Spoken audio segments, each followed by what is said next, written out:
Hola, ¿qué tal? El día de hoy, mi grupo, que está conformado por Nicole Quiñones, Daniel Suárez, Luna Sandino y quien les habla, Luisa Reina, les vamos a hablar sobre el seminario del Laboratorio de Bioquímica titulado Purificación de lectina en alberja fresca, parte uno, 2 y 3.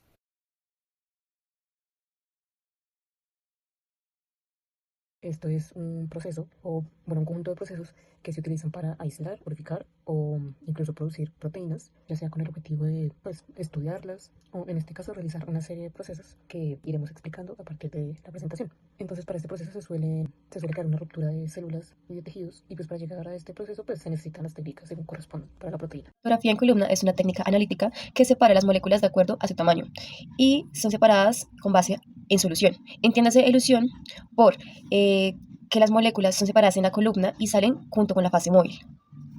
En este laboratorio lo que hicimos fue separar moléculas de proteínas.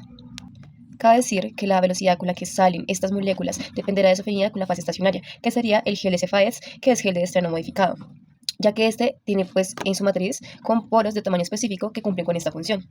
También cabe decir que la fase MEL es la solución tampón que fluye en la columna.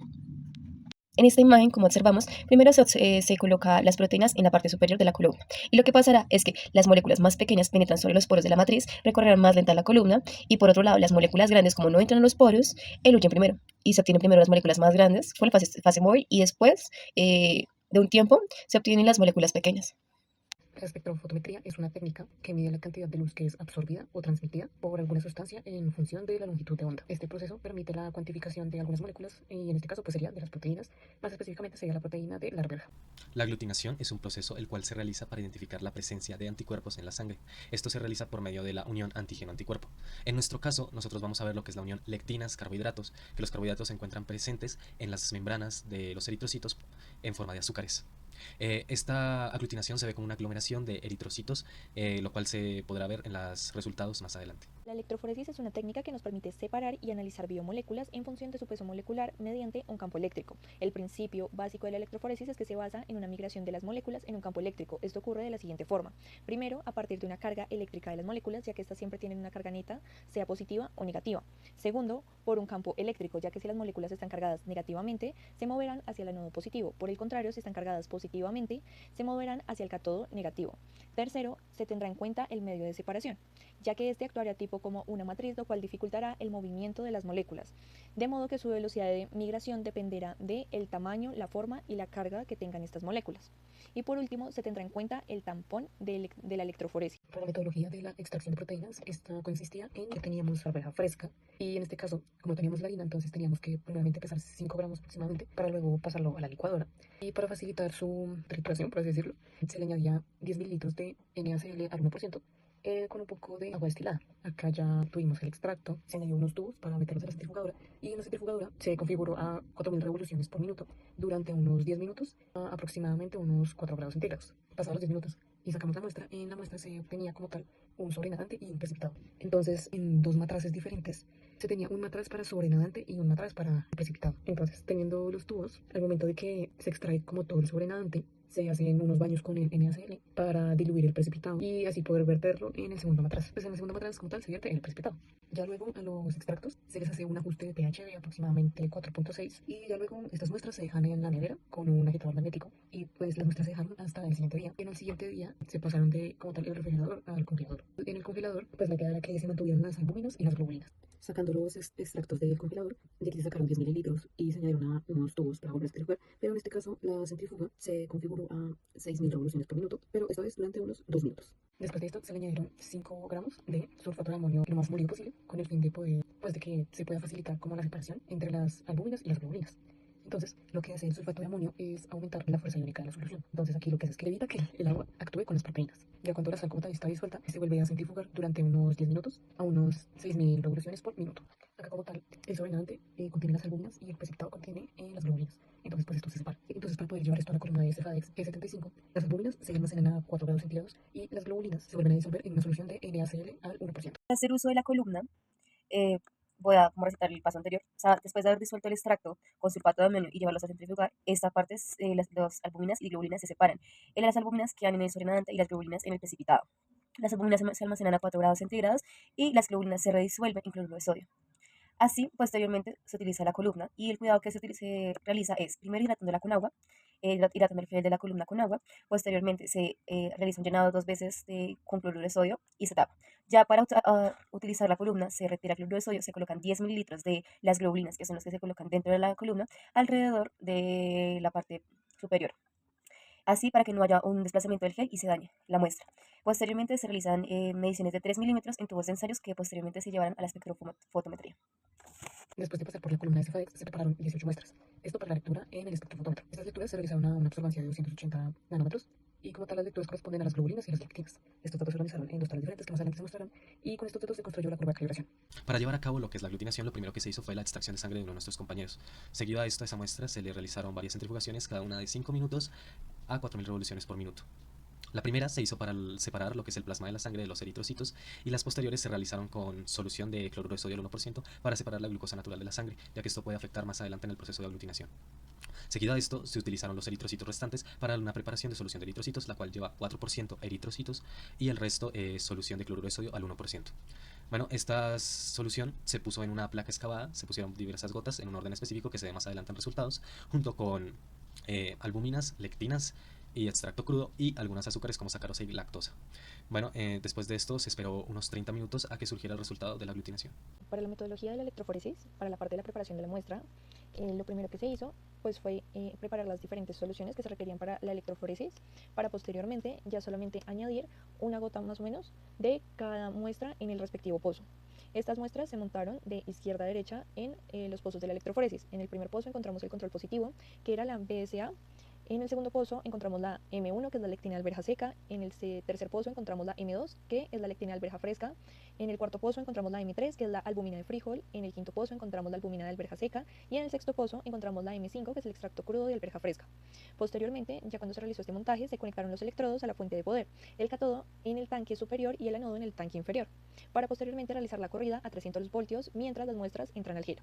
Esto se hizo aproximadamente por 1 hora y luego se pasó a una solución de lavado para retirar el exceso de colorante de la muestra de electroforesis. Estos resultados corresponden a, primeramente, a la extracción de la proteína de la arveja, que se puede ver en la imagen de este lado. Esta es una imagen después de haber licuado como tal la arveja, que fue el proceso donde se le añadió el NaCl y un poco de agua destilada. Este fue el resultado y acá se pueden ver como algunos tubos donde se recolectó la muestra. Y en la tabla que está al lado, esta corresponde a las lecturas de las globulinas en la espectrofotometría.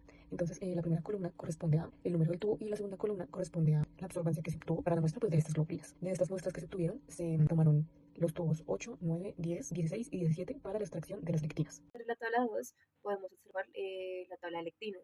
En la primera columna se encuentra el número de tubo y en la segunda columna se encuentra la cantidad de absorbancia que obtuvieron a partir del análisis del espectrofotómetro a 280 en la longitud de onda ultravioleta. Se observa que en los tubos 2, 3 y 4 se obtuvieron mayor presencia de estas. Esto se puede obtener como resultado, ya que en la Cefadex G75 se utilizaron para eludir las proteínas, pero sin embargo en el Cefadex G25 se utilizaron para eliminar impurezas y obtener las lectinas puras. Por esa razón, estos tubos fueron los que tuvieron mayor presencia de lectinas.